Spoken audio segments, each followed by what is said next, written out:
And coming up right now, we have the author of a book that's very interesting on the line. Her name is Naomi Oreskes. She is a professor of history and science studies at the University of California, San Diego. She also happened to take her pen to this book called Merchants of Doubt. I'm holding it up if you're watching the stream right now. It's called Merchants of Doubt, and the merchants are scientists, a handful of scientists, yes, that seem to have similar patterns when it comes to casting doubt on some theories of basically tobacco and acid rain and now global warming. Naomi, welcome to the Political Chick. Let's talk all about why global warming really does exist. Well, scientists have understood that global warming existed for a long time. As we explain in the book, the first serious scientific predictions about global warming and its impacts go back to the 1950s with the work of Roger Revelle and other scientists at the University of California and elsewhere. And by the late 1970s, scientists had a consensus that global warming would occur from the increase in greenhouse gases. And that was articulated by the National Academy of Sciences. It was explained to President Carter. It was written about by NOAA and a large number of other scientists. But it was a prediction about the future, and nobody was sure exactly when it would happen. And most scientists thought it probably wouldn't happen until the 21st century.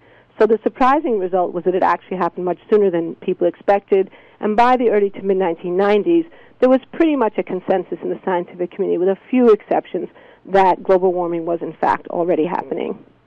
So can you talk to me about the scientific evidence of the past? We now have scientific evidence, of course, as you know, refuting this claim. But how many scientists participated in this when they did deduce in the 1950s and the 60s about the greenhouse gases? Well, we don't really have evidence refuting the claim. We have claims that refuting the claim, but the evidence is really very overwhelming, and it comes from a variety of different sources. The early predictions about global warming were based initially just on basic physics, that we've known since the 19th century that carbon dioxide is a greenhouse gas. That means if you add extra CO2 to the atmosphere, you expect the Earth to warm up. The only reason the Earth is comfortable to live in the first place is because we have carbon dioxide. If we didn't, it would be like the moon, and we'd all be frozen to death.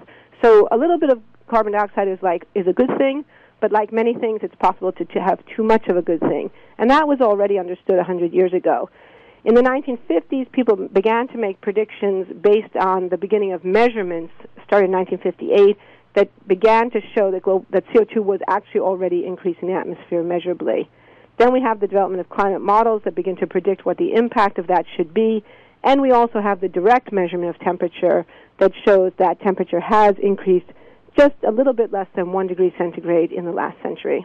Which isn't a whole lot. I mean, considering we often do go through cycles. And it doesn't sound like a lot, but it's like a lot of things. A degree doesn't sound like a lot unless you remember, until you realize that the total change in temperature associated with the last ice age was 5 degrees.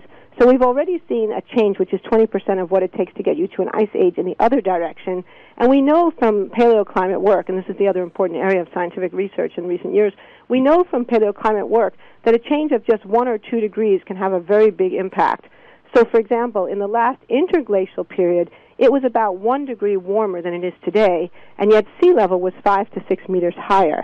So 1 degree can have a very big impact on the globe. Now, it's funny you do bring up the Ice Age, because there is this argument out there, it's not mine, but do you give any credence to it whatsoever, that this is just a natural cycle, and that since cold water is actually capable of retaining more carbon dioxide than warmer water is, could this possibly just be another Ice Age cycle, except we are seeing over the next 100,000 years? Yes, well, of course, as you say, that's an argument that many people have used and reused and recycled, and recycling is a good thing when it comes to your cans and bottles, but not so great when it comes to refuted science.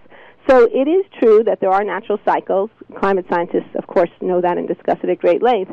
But what we know from the paleohistorical work, of which, again, there's been an enormous amount of work done on this since the 1970s, is that other things being equal, the world probably would be heading towards another ice age at this point. Things ought to be getting cooler, but in fact they're getting warmer. And that's a kind of a fortiori argument, an even stronger argument, that the human forces have now overwhelmed the natural forces. If it were not for human activities, we would expect to see the globe, other things being equal, slowly getting cooler.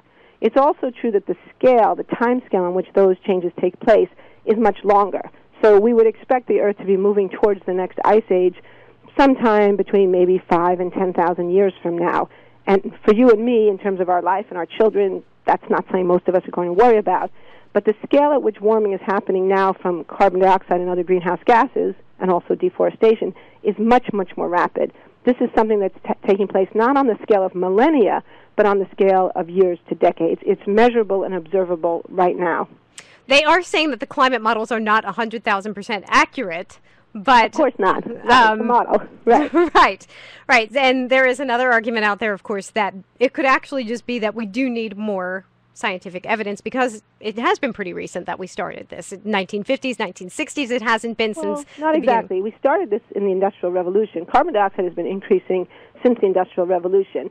But it's only been the last 50 years or so that we're really seeing a strong climate signal. And there are a lot of reasons why that might be the case. But I think the important thing to understand is that scientists have been studying this for, nearly half a century, seriously studying it, not just a sort of random idea. And they have been trying to communicate to policymakers about it as well. And in the book we talk about a speech that Lyndon Johnson gave in 1965 when he had come to understand that carbon dioxide was increasing. So the question is not, is the science settled? The science is settled. The question is, why do we all have the impression that it isn't? And that's what the book is all about. All right. Speaking of the book, let's rewind and talk about the tobacco strategy. What is it, and how did you see a repetition over a couple of different topics with it? Right. So the important discovery we made, the discovery that made us realize we needed to write a book, was that we started looking into who were these very small handful, these few scientists who didn't agree with the consensus position about global warming. And, of course, as historians of science, we know that, of course, no science is certain, and there are always some people who disagree